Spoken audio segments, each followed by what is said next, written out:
மீனா அவங்க அப்பாவுக்கு வாட்ச கிஃப்டா குடுக்கறாங்க. அவங்க அப்பா வாட்ச தூக்கி போடுறாங்க வெளியே.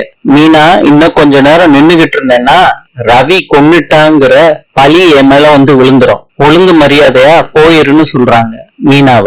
அவங்க அம்மா அழுதுகிட்டே இருக்காங்க. மீனா சொல்றாங்க, உங்களை பார்க்க வந்தது ஏன் தப்புப்பான்னு சொல்லிட்டு போறாங்க. மீனா கிட்ட செந்தில் சொல்றாரு, வாட்ச் உடையல, நான் புடிச்சிட்டேன் மீனா. மீனாவை சமாதானப்படுத்தி ஆபீஸுக்கு கொண்டு போய் விடுறாரு செந்தில். பாக்கியம் பாண்டியன் வீட்டுக்கு வர்றாங்க. சாப்பிடுறீங்களான்னு பாண்டியன் கேக்குறாரு. அதுக்கு பாக்கியம், நான் சாப்பிட்டுதான் வந்தேன், என் பொண்ணை பாக்குறதுக்காண்டி வந்தேன்னு சொல்றாங்க. உள்ளதான் இருக்காங்க, போய் பாருங்கன்னு சொல்றாங்க. மயிலு எல்லா விஷயத்தையும் சொல்றாங்க. ஹனிமூன் போற விஷயத்துக்கும் சரவணன் ஒத்துக்கிட்டாருன்னு சொல்றாங்க. பாக்கியம் எல்லாத்தையும் கேட்டுக்கிட்டு இருக்காங்க.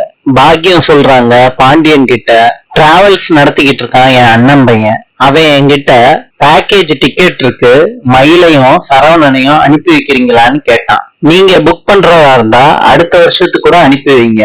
இப்ப நாங்க என் பொண்ணையும் மாப்பிள்ளையும் ஹனிமூனுக்கு அனுப்பி வைக்கலாமா?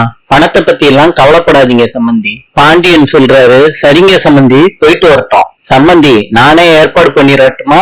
இல்ல சம்பந்தி, நானே பண்ணிடுறேன் அப்படின்னு பாண்டியன் சொல்றாரு. பாக்கியம் மயிலுக்கு சூட்சம்லாம் சொல்லி கொடுக்கறாங்க. செந்தில் நடந்த கதையெல்லாம் கதிர்கிட்ட சொல்றாரு. மீனா வர்ற வழியெல்லாம் அழுதுகிட்டே வந்தா.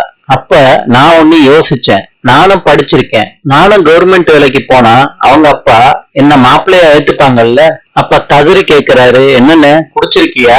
ஏண்டா என்னைய பார்த்தா குடிச்சிருக்க மாதிரியா இருக்கு, எக்ஸாம் எழுதி ஏதாவது கவர்மெண்ட் வேலைக்கு போறேன். கதிர் கேக்குறாரு, அண்ணே யோசிச்சுதான் பேசுறியா? நான் யோசிச்சுதான்டா பேசுறேன். கதிரு, நான் சொல்ற முடியும், யாருக்கிட்டையும் சொல்லிடாத. சரின்னு கதிரு சொல்றாரு செந்தில் கிட்ட, இன்னொரு வேலைக்கு போறேன்னு. டேய், அப்படிலாம் போக முடியாதுடா, ரொம்ப கஷ்டப்படுவ. இல்லன்னு நான் சொன்ன ரகசியத்தை நீ பூட்டி வச்சுக்கோ, நீ சொன்ன ரகசியத்தை நான் பூட்டி வச்சுக்கிறேன்னு. அண்ணே டீலா? என்னன்னே சொல்ற? ஓகேன்னு சொல்லிடுறாரு செந்தில்.